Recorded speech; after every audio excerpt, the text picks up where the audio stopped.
Caríssimas irmãs, irmãos, paz e bem, iniciamos mais uma semana, hoje segunda-feira, 8 de junho.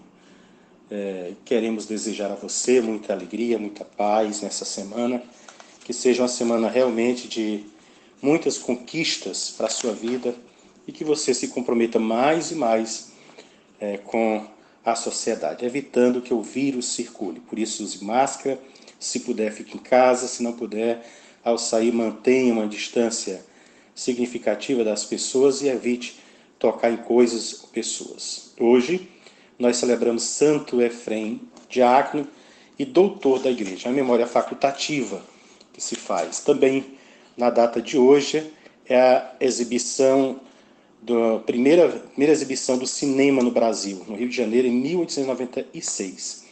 E na data de hoje, em 1978, foi o fim da censura prévia à imprensa, que por sinal agora está voltando. Então também hoje é Dia Mundial dos Oceanos e Dia do Citricultor. Então essas datas importantes que também a espiritualidade e a cultura. Lembramos que quinta-feira, dia 11, é dia de Corpus Christi, não é um feriado, é um dia santo de guarda, né? Diferente para nós cristãos católicos, um dia santo de guarda, dia que você tem um dever, né, religioso de participar da Eucaristia, fazer as suas atitudes, os seus gestos e atos de piedade, de misericórdia, de caridade. Então, quem é nossos paroquianos, da comunidade paroquial, lembrando que às 19 horas teremos a missa na quinta-feira e durante o dia também a bênção naquelas casas que fizerem o tapete, que se comprometerem com esse gesto de evangelização. Hoje vamos escutar o Evangelho de Mateus 5, os versículos do 1 ao 12, que diz: Naquele tempo, vendo Jesus as multidões, subiu ao monte e sentou-se. Os discípulos aproximaram-se e Jesus começou a ensiná-los, dizendo: Bem-aventurados os pobres em espírito, porque dele é o reino dos céus. Bem-aventurados os aflitos, porque serão consolados. Bem-aventurados os mansos, porque possuirão a terra. Bem-aventurados que têm fome e sede de justiça, porque serão saciados.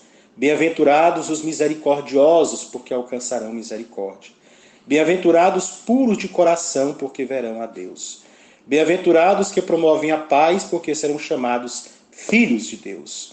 Bem-aventurados que são perseguidos por causa da justiça, porque deles é o reino dos céus. Bem-aventurados sois vós, quando vos injuriarem e perseguirem, e mentindo, disserem todo tipo de mal contra vós por causa de mim. Alegrai-vos e exultai, porque será grande a vossa recompensa nos céus. Do mesmo modo, perseguir os profetas que vieram antes de vós. Palavra da salvação, glória a vós, Senhor. Muito bem, o belo discurso de Jesus sobre as bem-aventuranças abre o longo sermão da montanha, dos capítulos 5 ao 7 do Evangelho de São Mateus. E nós escutamos os 12 primeiros versículos. A exemplo de Moisés no Sinai, Jesus também sobe o monte e com o seu ensinamento dá pleno cumprimento e sentido à lei.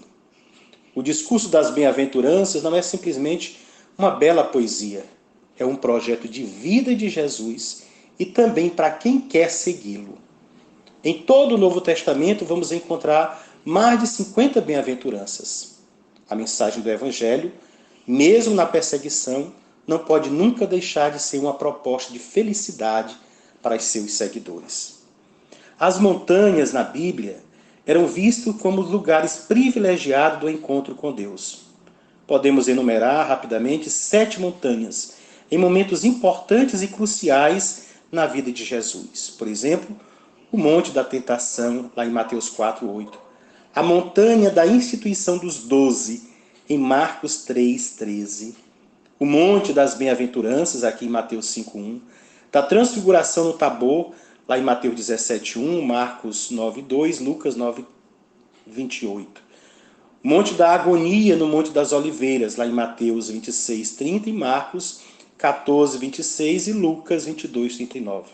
A crucificação e morte no Monte do Calvário, em Mateus 27:31, Marcos 15:22 e Lucas 23:33. E a ascensão no Monte de Betânia, lá no Evangelho de Lucas, capítulo 24, versículo 50. Sentar-se é a posição do mestre que ensina seus discípulos. A gente vai encontrar isso também em Marcos, melhor em Mateus 13, do 1 ao 2, 23, versículo 2 e 24, versículo 3. E então, diz o Evangelho, que Jesus sentou e começou a ensinar. Literalmente o texto diz, tomando a palavra ou abrindo a boca, começou a ensinar. Jesus é o mestre e tem autoridade. Fala em nome de Deus. É ele quem dá pleno sentido à lei. Em Lucas, capítulo 6, versículo 20, falando sobre essa passagem do sermão da montanha, como nós chamamos, ele vai dizer, são os pobres, em Mateus, não somente os pobres materiais, mas aqueles que não fazem dos bens materiais ou da sua condição um motivo de orgulho. Por isso ele vai dizer, os pobres em espírito. Mas todos os humildes e que se colocam a serviço do reino e do evangelho fazem parte desta categoria. Para a mentalidade semita, em ou no espírito significa a totalidade do ser. Tanto faz dizer em espírito ou no espírito, ambos significam a totalidade do ser. Não confundir com pobres de espírito, que é outra coisa. Notar que a recompensa já é dada no presente. Ele vai dizer, é o reino dos céus, como na 8ª bem-aventurança. As demais bem-aventuranças, sempre a recompensa é no futuro. Essa dos pobres, a 1ª e a 8ª, por ser mais, podemos dizer assim, exigente, a recompensa já é dada no presente. Também vai dizer, felizes os que choram, porque serão consolados. O pranto deve se transformar em alegria. Para isso é preciso curar as feridas que fazem chorar. A boa notícia do reino é também o fim do antirreino. É alimentar a utopia e a esperança que há em todos os corações. Felizes os mansos, porque receberão a terra como herança. A mansidão é uma atitude de quem é pobre. É na relação com os outros que é percebida. Jesus atualiza a promessa do Salmo 37, versículo 11.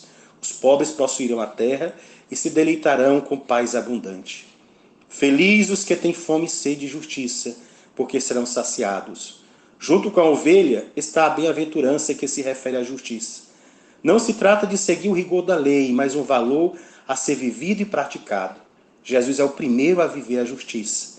E a justiça do reino deve ser busca fundamental de cada pessoa que quer ser seguidor e seguidora de Jesus. Felizes os misericordiosos, porque alcançarão misericórdia. A misericórdia é outra virtude que exercita em relação, que é exercitada e deve ser exercitada por todos nós. E nós exercemos em relação com os outros, mas sobretudo em relação aos mais fracos. Em Lucas, Jesus pedirá, sede misericordiosos, como o vosso Pai é misericordioso. Nos comparando nessa atitude com o Pai, resgatando esta semelhança pela atitude de misericórdia. Tamanha a importância que tem este ato na nossa vida cristã. Felizes os puros de coração, porque verão a Deus. Para os hebreus, o coração é a sede dos sentimentos e dos pensamentos. Somente um coração puro pode ter um bom relacionamento com Deus, porque diante dele não pode haver falsidade.